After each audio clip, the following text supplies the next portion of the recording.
We've got major news out of this weekend. Alex Albon will leave McLaren and head to Ferrari for next season. We've seen everyone go to this team and struggle, so you have to wonder if he can be the one to turn things around for the team in red.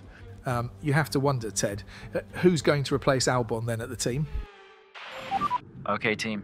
It's all hands on deck this weekend. I need everything from everyone if we're going to win this title. You hear the Christian Horner radio right there, kicking off this weekend, and we as well heard the big news this weekend, the shocking news, what I would call it. Alex Albon, after a season of struggles at McLaren where he either wins or he crashes, has announced that he is making a shock move to Ferrari as he believes he can bring that team into the form that they need to be in.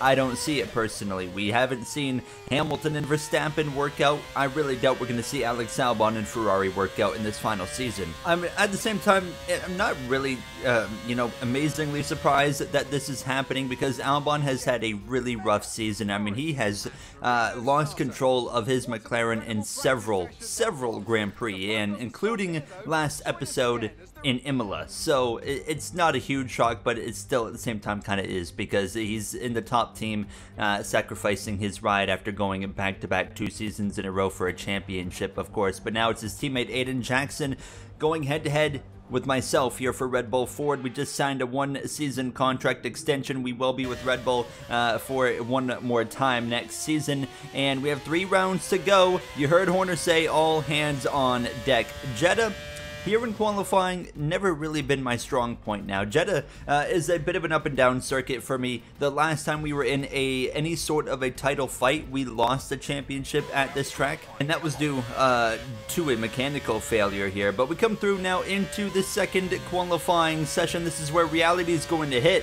I only go P14 in my first lap, so obviously having to make a second attempt here now as we get through turns 1 and 2, a lot better than the first time around, and we actually found 0.4 of a second. And as we go through the long sweeping left hairpin right there, we're gonna really not gain much, but it's the first chicane right here right after that we gain some time. Now 0.8 of a second improvement. Now we're gonna go up towards 0.9 of a second improvement as we head down towards the start finish line. 1 full second, but is it enough to get through to Q3? The answer is no. It's not going to be enough. We're going to be out in Q2, P11, while Jackson currently at the top of the board. We join Sato, Chadwick, Vips, and Sonoda out here in Q number 2.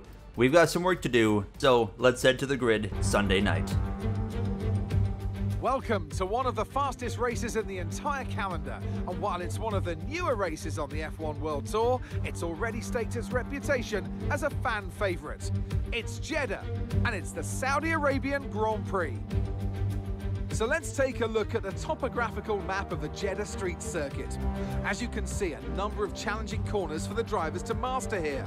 We'll see just how much the teams have benefited from their time spent in practice this weekend. And like many street circuits, this track has the potential to punish drivers that get it wrong. Let's hope we avoid any safety cars today. It's time to take a look at our starting grid for today's race. An immense lap from Aiden Jackson yesterday, and it's put him on pole, edging out Lando Norris, who'll start from P2. Considering the rest of the grid, we have Drugovich, Russell, Albon, Hamilton, Mayer, Oscar Piastri, Leclerc, Doohan, Golden Boy, Sato, Chadwick, Yuri Vips, Sonoda, Ocon, Gasly, Vesti, Liam Lawson, and Zhou Guanyu. Which of these talented drivers will come out on top today? Joining me for the Grand Prix once again is none other than Anthony Davidson. They've been involved in a number of costly incidents lately.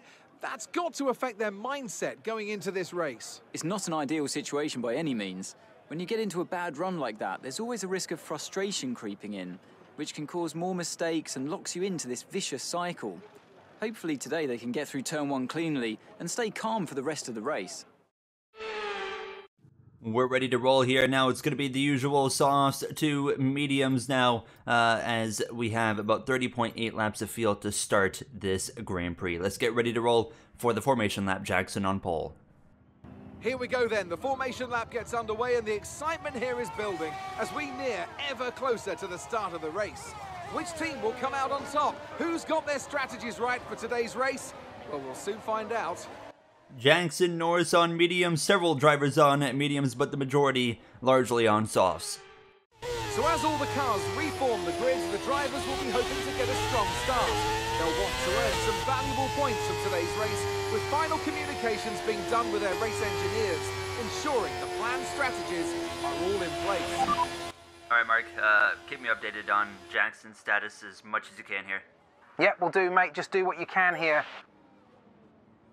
Ready to take off here from Jeddah. Off the news that Albon will head to Ferrari next season, and it's starting to become potential for Callie Mayer to actually not end up at Ferrari, considering her recent struggles. We'll kind of have to wait and see, as Max Verstappen is likely to return as soon as next episode here from injury for the final 2 races of the season. It's going to be lights out. We're racing here from the 3rd final race of the season to the right side of Charles Leclerc, in a situation where we really do still need to beat Jackson now as we go down into turn 1, and I don't gain really anywhere close to what I was hoping to gain. We're actually going to get a poor exit out of turn 2. Marino Sato, the rookie in the Lotus, is going to go through. Aiden Jackson's had a great start. He's already several car lengths out in front of 2nd place here, which is not, of course, what I wanted to see. We are in between a Lotus sandwich. Got Sato and Vips there. Just behind us, Yuri Vips as well.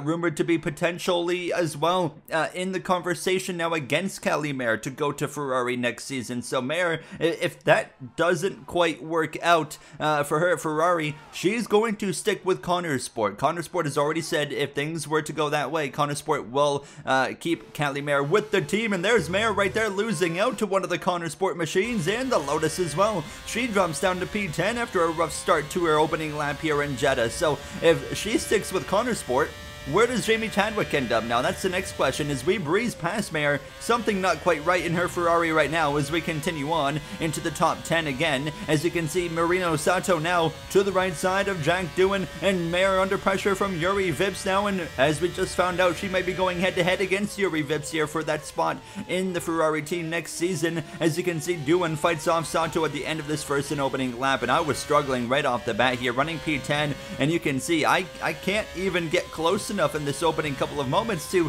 put some pressure on Marino Sato or Jack Doohan to be able to pass them. And I noticed that Charles Leclerc and the Trackhouse machine struggling with the same issue. We got fast cars, but we're not making passes. It is so hard out here, bro. I got nothing. I mean, I feel slow. Do what you can here. You hear the radio, and we just have to push forward, and here's an opportunity after Doohan passes Marino Sato. We'll go to the right side. We might be 3 wide. Yes, we will. Doohan with no DRS. We're going to breeze past both of them. So into turn 1, we'll get 2 of them. We'll hold on. Sato's still up the inside, but we clear him now. So up into P8 at least, but it's not easy to get anywhere, that's for sure. And look at the track map. I mean, Jackson is in a whole, postal code of his own right here. He's driving away, and I'm still under pressure. We have to beat Aiden Jackson, especially after him still getting 2nd place. We won last episode to get our 7th win of the season. It was great, but it didn't matter when you go into Jeddah, and this is now the scene. We run P8 and still under pressure. Sato up the inside. Actually have a lock up there into the final turn. That leaves us vulnerable, but fortunately we get the run off the corner, and we get DRS actually, so this will allow us to stay ahead as we are now just in a fight that we shouldn't be a part of, really. We're 3.3 seconds behind Piastri and about 4 seconds behind Hamilton, and we just cannot close in, and we can't get away from these guys. Jack Doohan now able to pass us, but we're just going to repeat the process. He'll get past us, but then we'll pass him back with the DRS as well down this front straightaway as we continue on. It felt like a fight for my life at this point here now, hoping that something's going to go wrong for Aiden Jackson, because if we end up P8 tonight as I continue to struggle and he wins the race, championship is going to be nearly impossible with 2 rounds remaining now as we continue under pressure from Jack Doohan. But Mark's going to come over the radio with some news. Okay, don't give up here. Jackson is reporting an issue, a loss of power.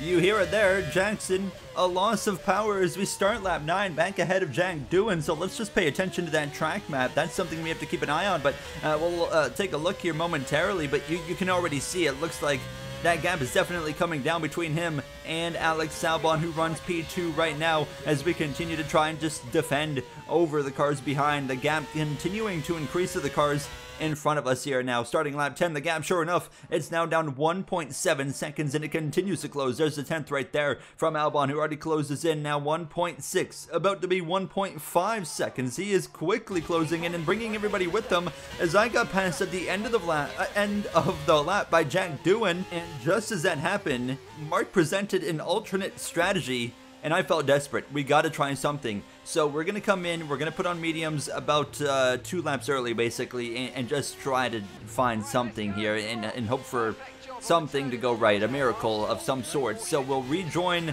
the track and look at the track map. Jackson has been run down now by Alex Albon. It's game on. By the end of this lap, that final DRS straight before the final turn, here comes Albon putting pressure on the back of Jackson, nearly into the back of him. He'll get to the right side here as they head down towards this final hairpin as well. You got George Russell, Felipe Drugovich, Lando Norris all right there together now, but on the exit of the turn, Albon to the lead of the Grand Prix. Is this what we needed? We need Jackson to lose a lot more ground than this, but he's going to fight back with the DRS, so he's losing power, but he's still got enough speed with the DRS assistance to get back up to the lead. But hold on, Albon fires it up the inside, and now he has the preferred lane through turn 2. Albon takes the lead, and Jackson's going to continue to fade down the order here. By the end of lap 10 and 11, you can see on the track map he's already been passed by Drugovich, who's gotten up to second through that mix. The pair of Mercedes now passing him as well, so he is dropping like a rock, while we are utilizing these fresh medium tires to gain as much as we can.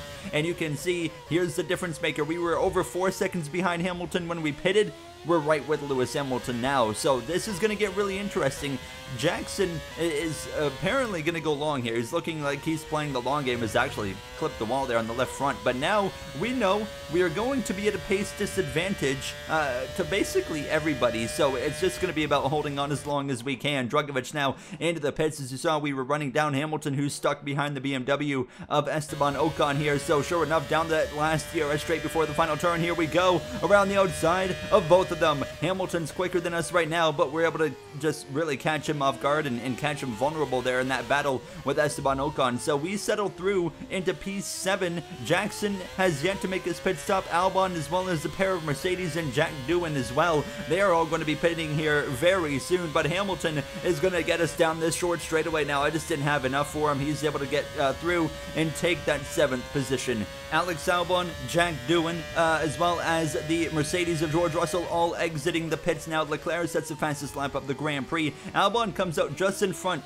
of Jack Doohan, and Jackson's going to be coming into the pits here at the end of this lap. As you can see, though, Hamilton's starting to leave me in the distance now. I'm trying to just desperately stay with him. Jackson pits at the end of the lap, gets those mediums off, goes on to the hards. Here's the big moment now of truth. Do we have a fighting chance or not? The answer is yes. We are coming through in towards turn 1. We will get ahead of Aiden Jackson. Here comes Lando Norris right out in front of both of myself and Hamilton now, as I got a little bit of pressure right there from Oscar Piastri, but we got a few cars as well in between ourselves and Jackson, but they have got the issue fixed. They have fixed his issue. He has got some speed again, so now this is going to be the probably most difficult 10 laps ever. And for these final 10 laps, as Albon goes for the lead on Felipe Drugovich into turn 1, we're going to go through the grid here from Saudi Arabia.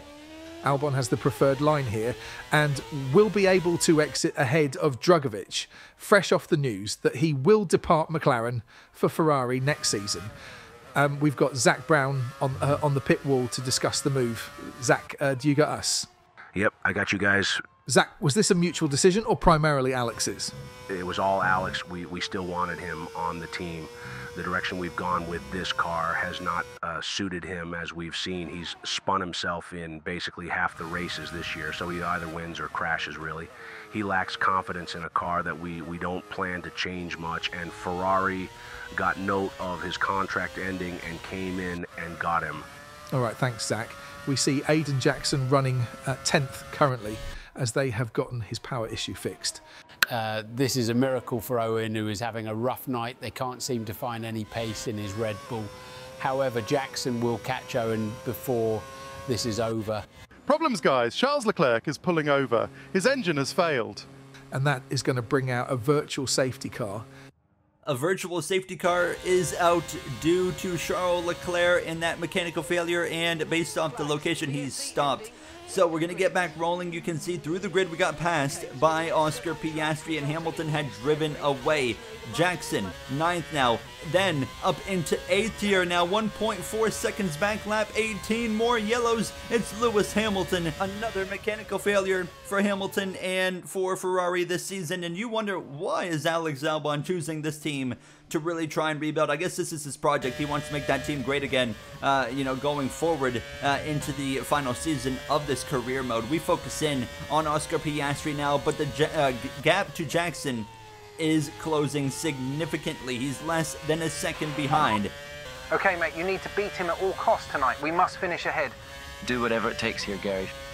You hear the radio from Mark as well as Christian Horner, the team principal now, as we're utilizing the DRS from Piastri. But now we got to try and put a car between ourselves and Jackson to just give ourselves a bit more of a fighting chance. 6 laps to go. We are able to breeze right on past Oscar Piastri right there, so we'll take 5th place. But we know Jackson's got the speed to get him back, but I'm still struggling through the S's specifically. You can see just a rough exit right here on the run towards the hairpin. And now here goes Aiden Jackson. He'll go to the right side of Piastri into the hairpin, and he's going to try and continue to just pin it around the top, and it's going to be job well done and success for Jackson, who moves through into P6, and now it's him versus me, and we're going to find out who is him here tonight as Jackson breezes past. But this is not a big deal because we're going to set him up for this front straightaway. If we can continue to do this, Jackson passes us on that straightaway before the final turn, and then we pass him on the front straightaway before turn 1. This could really work out in our favor, and we can still beat him that way, and we're just going to back him up through the first half of the circuit, and that's what's going to happen through the S's again. A bit of a rough ride over both curbs, though, and Jackson's right to the back of us now. He's going to look up the inside here, stick the nose on the left rear end towards the hairpin. He's going to get the job done. We fight back, but he shuts the door, and Jackson through into P5. We try to put our nose back to the left to give him an awkward line. Forcing him into that awkward apex is going to allow us to at least stay within striking distance and use the DRS. I don't pass him though yet. I wait until the front straightaway, so I just kind of rode behind him right there, and now we'll get him towards turn 1 again. So now 4 laps to go, and we go wheel to wheel with Jackson into turn number 1. We'll clear him through turn 2, and there we go, back into 5th place. Now, while this is all happening, there is a battle for the lead. Albon and Drugovich are doing the exact same thing right now. They're just going back and forth on the same straightaways. Myself and Jackson are. Contact there between the two championship rivals right there. Very brief contact. Jackson locks up into the final turn, stays ahead, but now again we'll use the DRS with 3 to go to get past once more into turn number 1, giving it absolutely everything. And really the design of this racetrack is the only thing keeping us in this fight right now, and we just need to continue to utilize it. Again, Jackson is able to get through the S's so much better, and here he goes again, looking up the inside into the hairpin. I go a little bit wide. We continue wheel to wheel contact. They're very, very light contact. We stay ahead again as this battle continues to hit an all-time high in this championship fight. If we both finish where we are right now, I believe the gap would be 25 points in favor of Aiden Jackson, but approaching 2 to go. Jackson again up the inside, but hold on, there's a bit of a curveball thrown at us this time. Oscar Piastri is going to get up my inside as well. I'm going to pin him right towards that inside wall. Actually, a bit of contact there. I'm getting a lot more aggressive than I usually do, obviously with everything that's on the line. As we have a big run on Jackson, we need to get up the inside into turn number 1. We stick the nose up there. I don't go for a desperation move. I just wanted to make sure I was at long side in some form. A wide exit right there for Jackson. We do the switchback. We continue wheel to wheel. This is going to get really, really awkward. He hits the wall briefly and he slides wide. We take the position back from Aiden Jackson. He does not get damage. He more or less just scraped it, as I realized exactly what was happening and I backed out of it immediately now. But again, it doesn't matter. Jackson coming to the final lap is able to run me down. I throw a bit of a defensive move there on Oscar Piastri. We're wheel to wheel through the hairpin now. White flag in the air, and it's Albon versus Drugovich for the win as well. Fresh off the news, Albon will leave McLaren at the end of this season again. Wheel to wheel down the front straightaway with the DRS, and we'll get back ahead. But hold on, Jackson up the inside. He opens up the wheel, locks up contact between us two, and here comes Piastri. I open up the wheel and repay the favor and run Jackson wide. We continue wheel to wheel down towards the left-hander. The awkward one where where Jackson hit the wall earlier. This time he doesn't hit it, but he gets a slow corner, and that allows me to get ahead back into P5. What a battle, what a race this has turned into, and now it's going to come down to these final moments here now, as I'm amazed we don't have damage, and I'm also amazed we haven't crashed yet, to be honest, with my driving skills. Jackson again up the inside into the hairpin. I like the outside here, it's worked. I pin him to the inside wall. He can't open up the wheel. I hit the wall myself, however. We continue wheel to wheel here. Now we need to beat Jackson at all costs. We were told by Christian Horner and Mark, but he gets the job done. Jackson through, it might be over. A tank slapper into the outside wall. We stay committed to the throttle anyways and somehow avoid wing damage in the process. While that's happening, battle for the win. Alex Albon to the back of Felipe Drugovich. He'll look up the inside, and whoever exits this corner first is going to win this Grand Prix, and I believe it's going to be Alex Albon. He's going to get the win here potentially, as yes, he exits out in front of Drugovich. Alex Albon is going to come through fresh off the news of his McLaren departure to win in Jeddah, and here we go to the right side of Jackson into the final turn with a huge run with the DRS. We pin him to the inside wall. He can't open the wheel, and will exit in front of Jackson. One spot between us. What a battle for the final 6 laps, and we will come through P5, Jackson P6. It's not much, but it could be enough to make the difference going into these final 2 rounds. P5, 25 points will be the gap. With 2 Grand Prix remaining, somehow we get driver of the day. A sterling effort from the team and a magnificent drive to secure victory here at the Saudi Arabian Grand Prix. That was hands down the hardest fought 5th place finish I've ever had in this game, I felt like. I mean, I don't know why we lacked so much pace. I mean, that's a concern in its own. We did not have pace this weekend at all. P5 was better than what this car, in my opinion, was capable of. I felt like a 7th to 8th place finish was really in order, and I just had to give it everything. I drove a lot more aggressive than I usually do, wanted to do even. You know, we put Jackson in some vulnerable positions, and that's really what made the difference there at the end. You know, it's one of those moments where we had to do that. If we didn't do that, Jackson was going to drive away into the sunset and open up the points gap even more going into the final 2 rounds. The gap is 25 points in favor of Aiden Jackson. So that makes it very simple going into the penultimate round, the Chinese Grand Prix, where Max Verstappen will in fact be returning from injury for his final 2 races before he moves on from Formula 1. But the task is very simple. We quite simply have to beat Aiden Jackson, preferably by multiple positions, unlike tonight. Preferably just go get win number 8 on the season.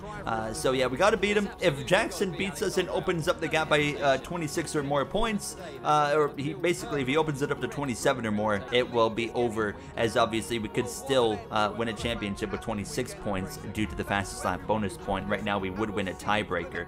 Constructors battle as well, 14 points between us and McLaren. It's going to be a hard fight in these final 2 Grand Prix for both titles. I'll see you guys in the next round for China. Thank you for watching. Have a great day.